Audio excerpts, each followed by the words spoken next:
Hello, my name is Elizabeth Markevitch. I am here as the founder of ikonoTV, which is the only streaming platform which shows only art films. And since 2015, when the COP was in Paris, I started an open call every year where we show, we invite, in fact, contemporary artists to show their films they do on climate issues. And these films, nobody talks. So we've been doing that for a long time now. And we're going to, I will show you something at the very end, which will tell you what we're going to do next. And now I'm very happy to be here with Alexander. And go ahead. Thanks. I'm Alexander Pohl from Be Human Natural. Thanks for everyone for coming. The format for today is we have Elizabeth and myself. Elizabeth is going to be my partner in crime.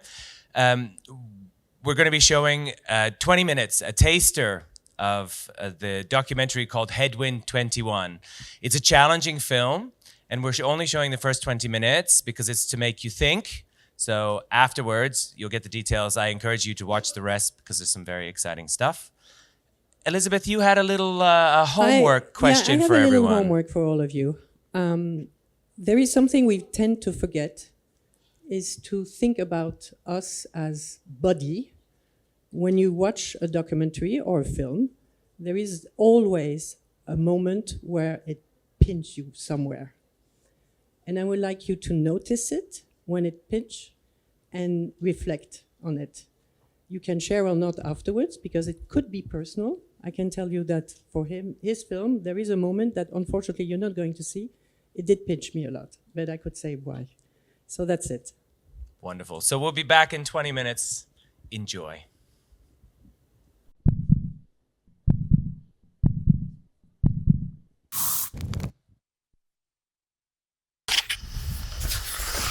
As we sunset on the lake. One of the last few days of ice on Boyavatnet Jeune. You can hear the geese. Beautiful sky. You can hear the water and the ice cracking. And in just 1 week, this will be transformed as the snow is gone and spring arrives.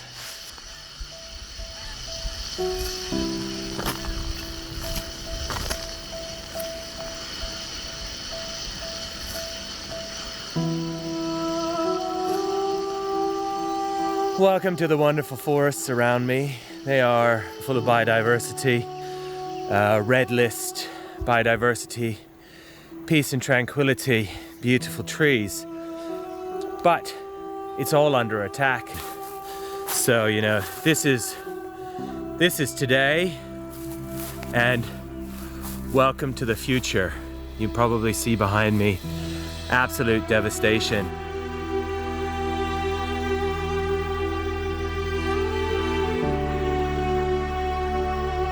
I've been really shocked at how big this wind farm has become. I mean, it is just jaw-dropping. And this is just a little section. There are 33 of these spread across the area. The biggest turbines in the world. The GE Cypress, built, as we're claiming, illegally, exploiting the environmental permits, lying. They're not going to deliver any climate change benefit. It's crazy.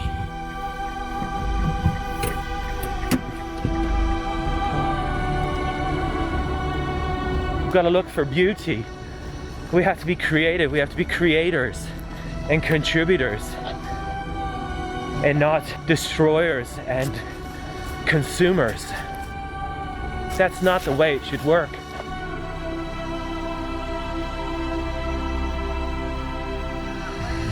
This is not a future that I think we should be proud of. This isn't progress. This is the opposite of progress. This is what happens when parasites destroy their host. 8 billion people is not too many people. Too many people doing the wrong things. If we had 8 billion people creating and contributing, the planet would be fixed in a second.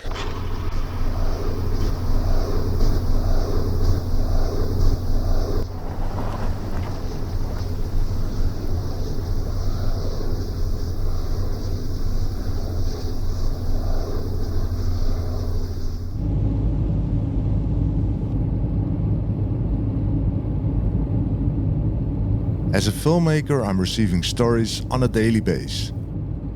From gardeners, farmers, or individuals, we're all working with and in nature.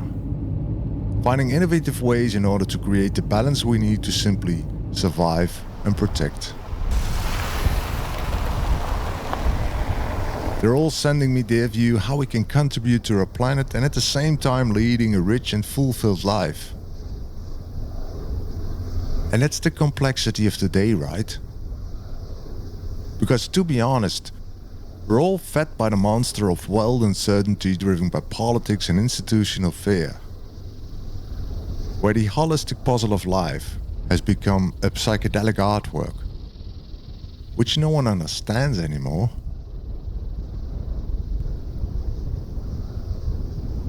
Unless you're on drugs.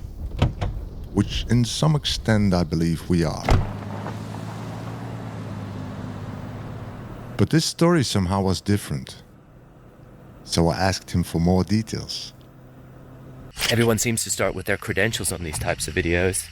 Alexander Pohl, I'm in my almost mid-40s. I studied civil and environmental engineering, been fascinated by engineering and the environment. So that was all about building infrastructure to fix the planet's problems. I spent 4 months in Grenada doing my thesis on waste management and rubbish on little islands in the Caribbean. I had a year off so I could travel. I met a girl, had a romance, ended up getting married. And then I came back to London. And that sort of starts my story in London. And I spent 5 years with KPMG doing all types of things. I did a lot of sustainability and the early days of something called the Clean Development Mechanism. This was the early days of climate change. So this is 20 years ago. Climate change is a thing. People are starting to care about it. And the United Nations set up a program with hundreds, if not billions of dollars to incentivize companies to reduce emissions. And we helped them. We did the auditing, we did the validation, and it turns out it was all corrupt. I worked with the biggest companies, BP, Shell, INEOS, these Hitachi. When we helped them greenwash some of them. What do you mean by greenwashing? I do a little bit of good that I talk a lot about, and then that hides, it's like an iceberg. I have a green tipped iceberg with everything under the water being black. We helped a lot around auditing because, a lot of people rely on numbers to make decisions. This is a zero and ones world. And if you have a company like KPMG saying the numbers are good, well, even if the numbers aren't good, people still believe that they're good. And an auditing firm puts so many caveats. Why do companies go bankrupt when they've been audited?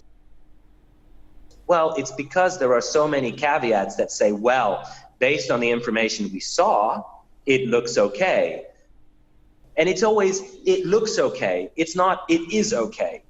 And that then allowed this underworld and undercurrents of, I will pay you some money to say this looks okay. You will not be held account, but you can do that across financial numbers, climate change numbers, amounts of pollution. I talk a lot about the little bit of good I do so that everyone is distracted from all of the bad. It was all about money. So I said, okay, well, who controls the money in the world? Well, it's the banks. So I said, okay, well, I need to go to a bank. And so I found a bank, a job looking at risk, and it was at HSBC, which prides itself on being one of the most sustainable banks in the world. That green finance provides a once-in-a-generation opportunity or a once-in-a-multi-generation opportunity to, at the same time, be bankers and doing the right thing. So I did hundreds of millions of lending to big projects, power stations fueled by trees, big wind farms, big solar farms. And I thought, we're good. But the whole time things started feeling funny. It was like a glitch. I was like, well, this doesn't feel right. These people are doing these big projects, making lots of money, but they're not sustainable. You know, these are some of the most ego-driven monsters. There's a lot of dark stuff in these companies' supply chains. It's all about money. And they were using the sustainability agenda just as another tool, another stick to beat their suppliers with. So there was nothing about nobly saving the world. It was about more profit. And at that point, I was like, this is a broken system. Yeah. Then I got fed up. Then I said, enough is enough. I need to do something different. This is killing me. And I decided I was going to leave.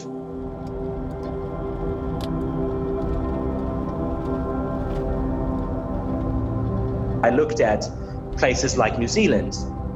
Beautiful place, good for sustainability, but it's already been bought up by Chinese and Silicon Valley billionaires.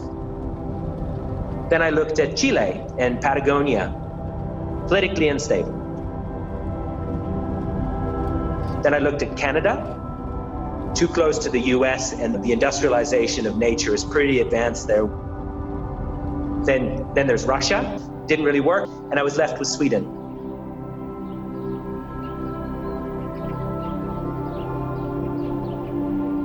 Sweden has the word Eden in it. I was looking for my own Eden, where I could do eco-village or permaculture, agroforestry, grow your own food, live sustainably, and this fit the bill.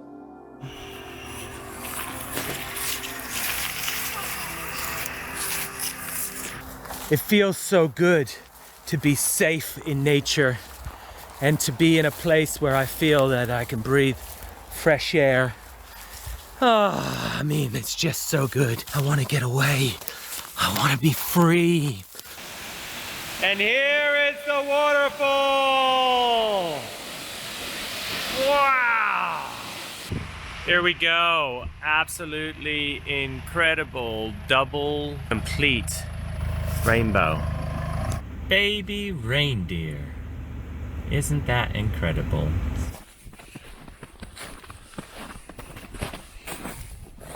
One of the greatest things about being out here in Sweden is the fact that I'm in the country and it's beautiful and it's natural and fresh air.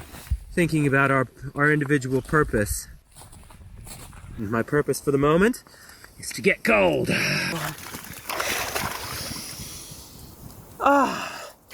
So today's conversation in the cold with Alexander. Yeah, so what's gonna come next? First thing I'm gonna do is I'm gonna spend a lot more time with people. I need to balance my me time with the we time and making sure that we time is constructive time.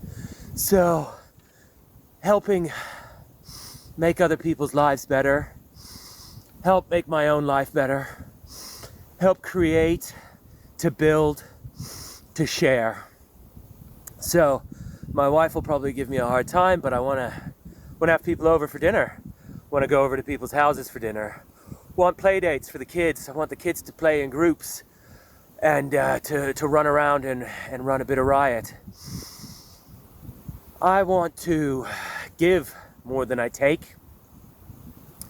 And that's a really tough one because you do need to balance taking care of yourself in the context of taking care of others. But if we all give 2 and take 1, you know, that's going to be net regenerative.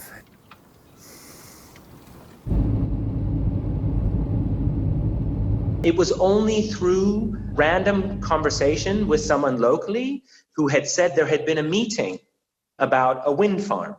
And we said, wind farm? We didn't see any wind farms. You know, there were none to be seen. And so then I started to dig. And it turned out that this was a wind farm in development. They had already been building for 3 months. It was the biggest wind farm in the world.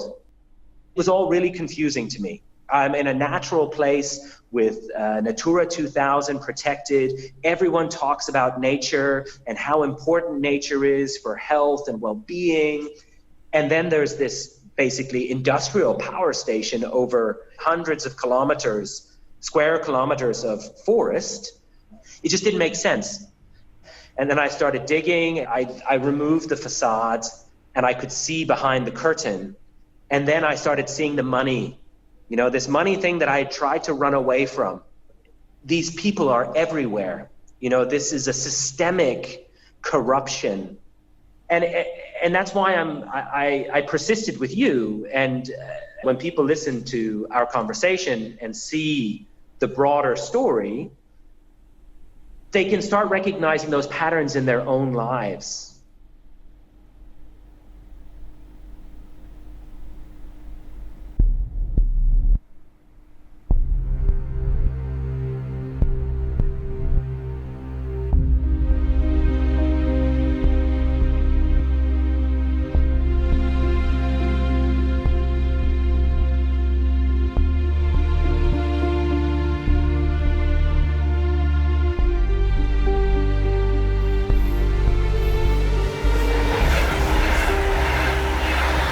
Hey Alex, this is Marijn. I think we should do the story together. You know, well, justice is an easy word to pronounce, but you know, can be a hassle to receive when you're alone, right? So, yeah, I'll be on my way.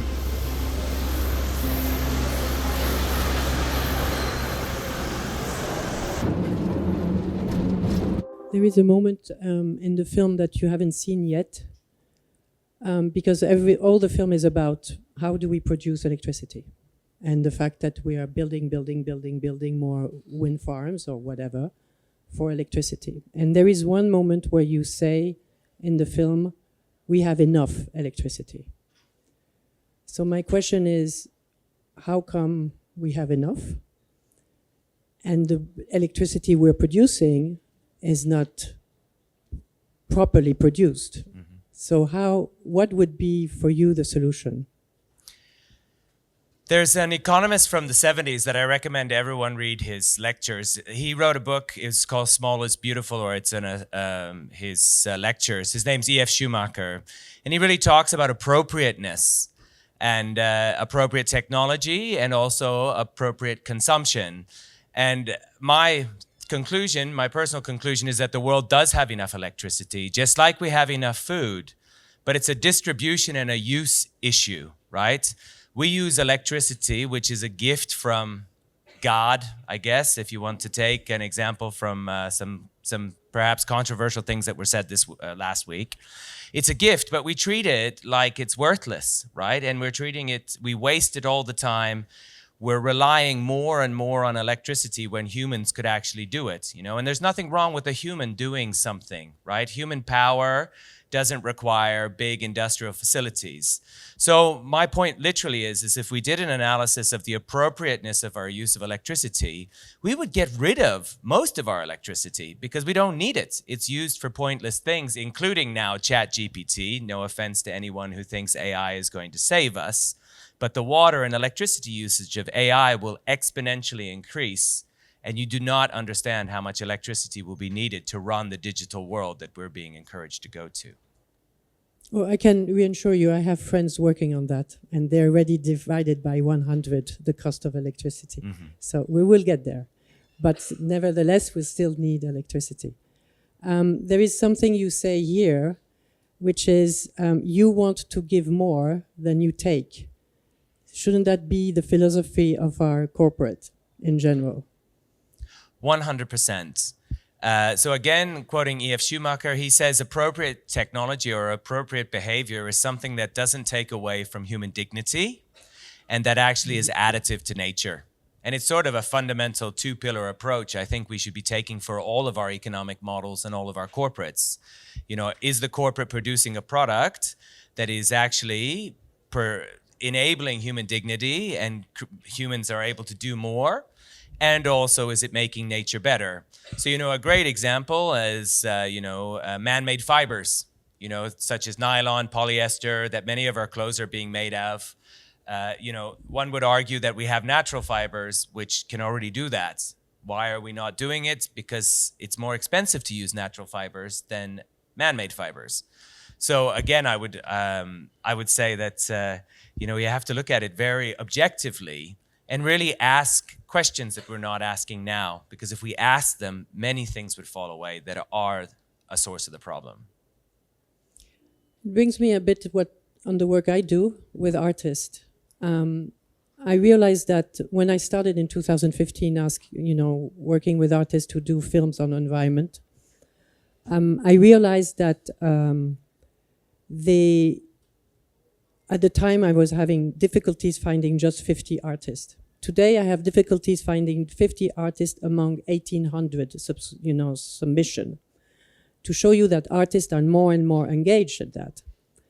What is interesting is they do their research. They really work hard on finding out what is the problem. When they find the problem, they read a lot. They go and see the scientists. They spend maybe months in the lab and everything. And I realized that, and this is the moment where I realized that scientists, in a way, failed us. Because since the 70s, that everybody is shaking us saying, guys, we have a problem. Okay, what's the problem? What should I do, me, And we are in this situation where the problem is, in fact, the fact that the scientists haven't been able to tell us a story.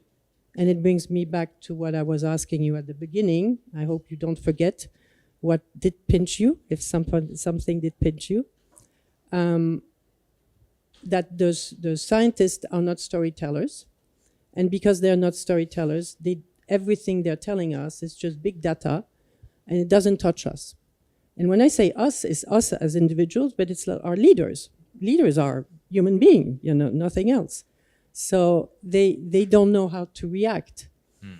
And this is where artists can come in the picture and help us translate things. And it's true for everything that you're showing, because as soon you have an artist doing an experiment and showing you things on a completely different level or using a metaphor, it brings us in a completely other dimension, that all these problems are not above us, but they are from us and around us, and we have the power to do something. And you were saying people, you want to do things for the people, and that the people are the most important, which I completely agree with all these topics. And to add to that, that's why I made this film. So I'm a very intelligent guy, banker, engineer. I got into the detail, the really hardcore science, finance, economics, legislation, law. I spent $50,000 of my own money going to court, top lawyers, etc., to understand it. But then I realized that a normal person like all of you, well, you're probably quite thematically educated, but most people don't have the capacity, nor the time, nor the interest to really get into the detail. So we delegate. We're delegating our brain power to other people to sort of shortcut understanding things, right? I spoke to Greta Thunberg. She's in the film, by the way, so if that doesn't incentivize you to watch it, I have met Greta 3 times, and I interviewed her, and I spoke to her Fridays for Future. Kids who are amazing and passionate. And I said, where do you get your information? They said, from the scientists. I said, amazing, that's really great. You get to speak to scientists. Did you ever ask them how they got to their conclusion and went back to first principles so you could also learn from them? And they were like, why would we bother? We got the information from the scientists. We just believe what they say, and that's a done deal. And I said, well, I speak to right-wing people. I speak to left-wing people. I speak to rich. I speak to poor. And they're like, why would you give someone who is right a platform. And I think, with art is a great example of art is almost, everyone is welcome. It's you're doing something to communicate. And I think it's the same exercise that this film is trying to demonstrate is you're all supercomputers and super brains, but you need innovative media to get information across, which I couldn't do myself. So I was grateful that I could make a film, which is art, and it is very artistically done. I think you will agree. And that achieved a completely different ability to communicate that I couldn't do before. Yeah, I think it's also something very basic. We're human beings. We have two brains, one intellectual and one emotional. The intellectual tends to surpass the emotion, so we have to make the difference. We have to be sure which one is talking, and we tend to forget about our emotions. And the intellect is coming to the rational, ideas. We need this, we produce that, and come out with, again, data. And the data, then we get lost. Yeah. And this is where art is wonderful. And for me, art is not the nice thing to have. Art is a necessity for all of us, because artists have this fantastic sixth sense where they foresee things. They can really help us seeing things like they are. And yeah. And I also would add to that, I think art can be very challenging, and people will have different perspectives and different views and have discourse. And healthy conflict and discourse is necessary to, one, validate that what we're being told and that what we think is right continues to be right, because truth is only momentary. You get new information, guys. I don't care what you believe. You may have to change your belief because you got new information, better information. There's no shame in that. And this film is full of new information that will maybe shock you. It will maybe also cause your cognitive dissonance, if you've heard about this type of thing, to step in. So I invite you to watch it and really have a conversation with people. Contact me if you think I'm wrong. I would love this film to be wrong, because it would mean a completely different situation than what I've discovered speaking to people in the blue zone. Because every time I speak to people about this, you can see them switch off and want to walk away. And I always ask myself, is it me? Did I forget my deodorant? Am I ugly? Did I offend them? Or perhaps it's something, an inconvenient truth. And I think there is also something else, is that we tend to, all of us, but every one of us, we are lazy. We go for comfort. We go for things that, it's not going to bother your day. And this is exactly what's happening with climate issue. Because with climate issue, it will mean that we have to change so many things in our lives, in our habits and everything, that why should I do this? What for? I'm wasting my time, or I'm not doing this, or whatever. And it brings me to two moments in my lifetime that I lived, which were, and one of them, yeah, I think I'm the oldest here. Or one, no, we're two. One of them was when Kennedy, in '60, gave, so to say, the mission, the moon mission, said, within 10 years, we are going to go to the moon. Everybody thought that he was nuts. Everybody said, what the hell are you talking about?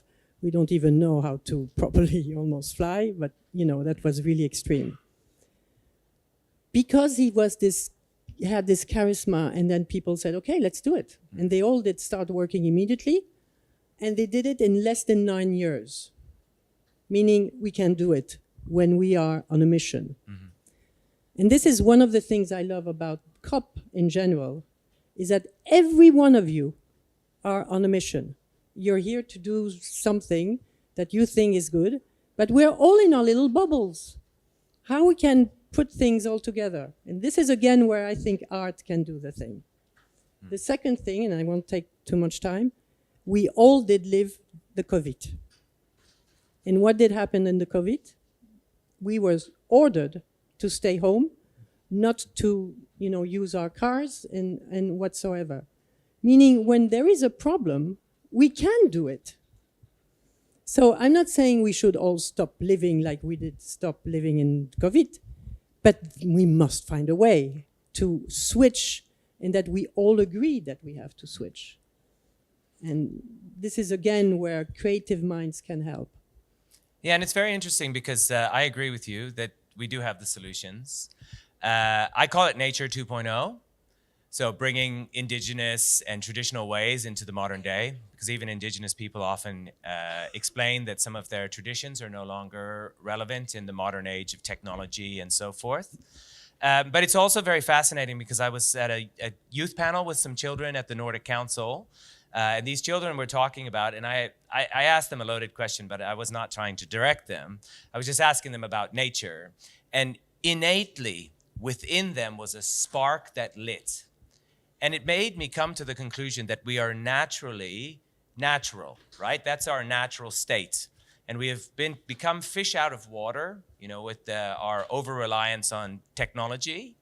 And actually, it's just rebalancing back to nature-based systems with technology as an enabler. So I'm a technology is our slave, right? I don't want to be a slave to technology. I don't want to I always get pissed off when I take instructions from Google Maps, because I know it's making me stupider every time. Because if you can read a map while driving and talking to your wife, you know, how many things are you doing at the same time? You're a genius. Now I just blindly take instructions, and it's often wrong. You know, I've ended up in some really quite hairy situations because I took instructions from a machine. So that's kind of my high horse, Nature 2.0, nature enabled by technology, or that, I think, is a simple way. It doesn't require so much, and it's fulfilling. Anyone who does nature, explores indigenous wisdom, which is full of art. Indigenous is really art, art lived, I would argue. They're so fulfilled. They're happy, healthy, strong, connected, and it gives you a lot of hope. I don't know, how much time do we have? 8 minutes? Oh, wonderful. What a Can we luxury. take some questions from the audience? Yeah. Yeah. So we'll take him first, and then we'll take you.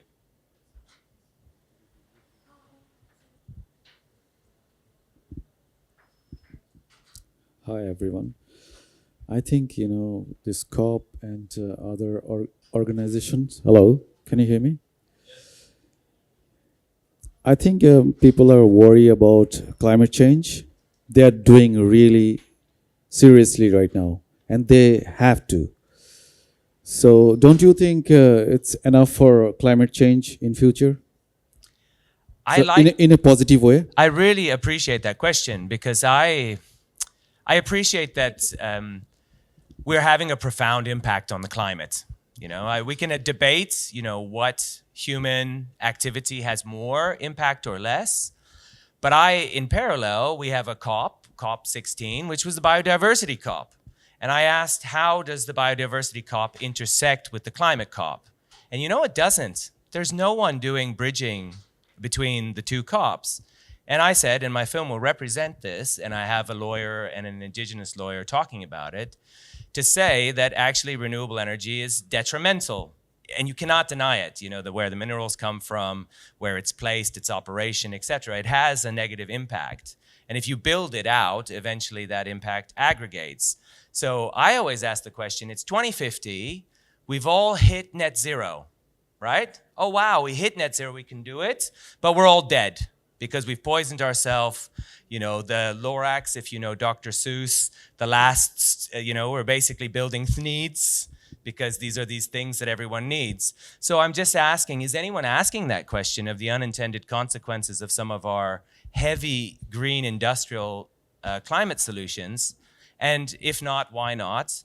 And couldn't we do something? Because I think if biodiversity is fixed and we reinstore the integrity of the biosphere, we're resilient against climate change. And actually, a lot of the sources of climate change go away because a nature-based system removes emissions that are associated with things that you no longer need, because you already get nature's 8 billion-year-old research and development solar panel and storage system called a tree that has no negative emissions. You don't need to dig up cobalt by children in DRC.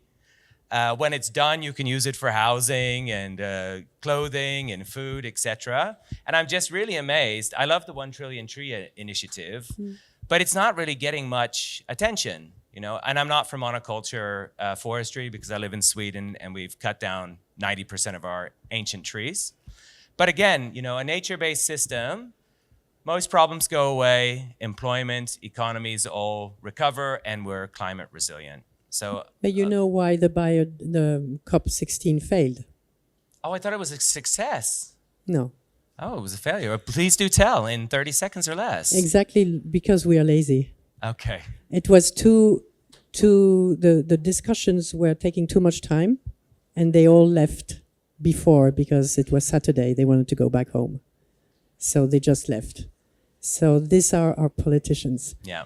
So there was a question here. Yeah, and I want to ask for the pinch because I have a little surprise for you. Hi, my name is Sean. I'm a student from Chicago, and I very much, like, on a fundamental level, agree with everything you've said about returning to indigenous ways of thinking and how, you know, it doesn't matter in the long run because we'll be dead. But I guess I just wanted to tell you about something I learned about this summer and ask you what you think about it, because I'm doing research on the palm oil industry in Indonesia. And this summer I had the chance to go to North Sumatra and speak to people there. And a lot of and I was interested in it for the same reasons, for deforestation and protecting wild spaces. It's the third biggest rainforest in the world there. And a lot of people I talked to, including people who are indigenous to North Sumatra, would say things like, you know, we don't like that people from the West want to protect this rainforest. Like, it's our land. We should be able to do what we want with it. And, like, palm oil, for a lot of people, is their livelihood. And there's, like, the bottom line is that 16 million people are employed in palm oil in Indonesia. And I just, like, in the context of that, I just wonder if, like, I mean, I haven't watched the documentary, so I couldn't say, but if the beginning of it was informed by a sense of, like, environmental romanticism and idealism, that, like, it's as simple as protecting wild spaces from these, like, industrialized capitalistic systems, when we're so deeply embedded in them that, like, turning our backs upon them would derail, like, the fundamental structures of people's livelihoods. And I wonder what you thought about that. Of all the things you could talk about, you talk about palm oil in Indonesia, because I worked on a smallholder financing program to basically enslave those smallholders, to force them to do nothing else but be surviving and, you know, being dependent on the palm oil. We do have to rethink the way that we do our economies, because if you do nature integrated business, small scale, you know, we used to have all our dirty stuff in the cities and all the people were in the countryside.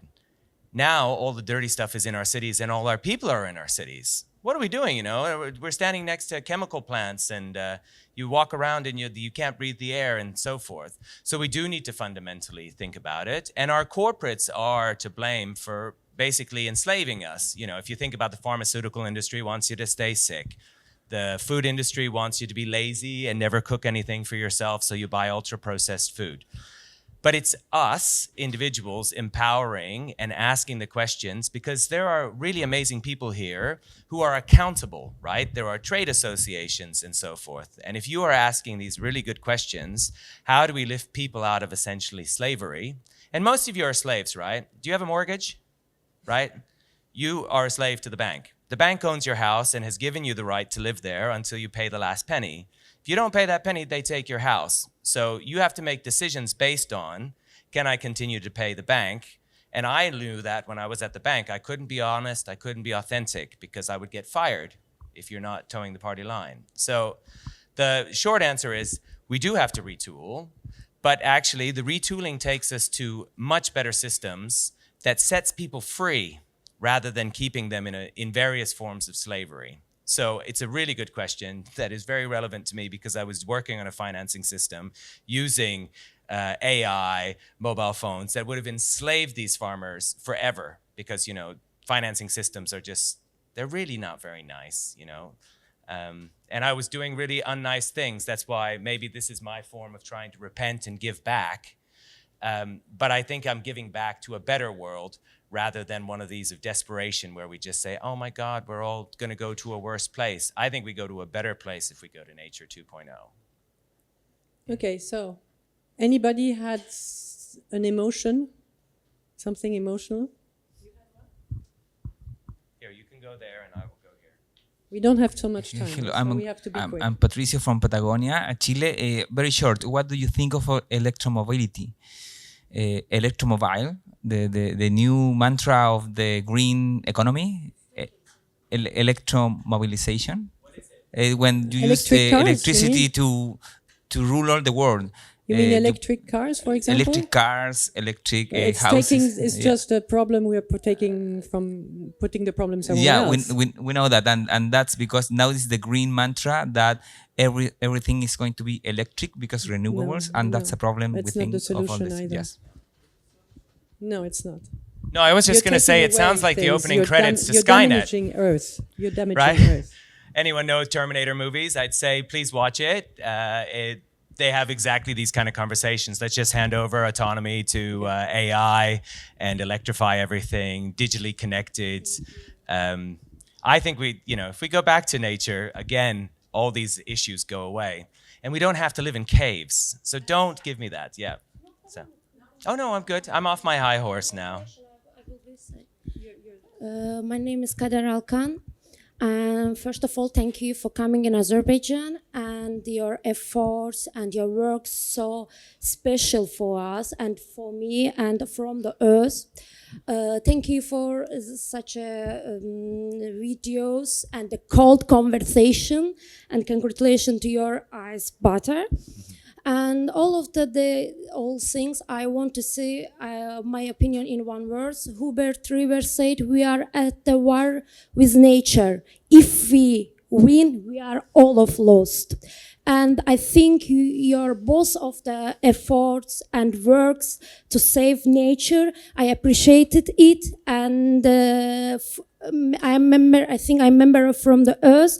And I want to thanks, and because I think you need sometimes motivation, because everyone know we are day by day we are going to bad side, and we are lost our nature, we are our trees, and all of that. In additional end of that, thank you for coming Azerbaijan and doing something very special things for us. Thank you. Thank you. Okay. We don't have.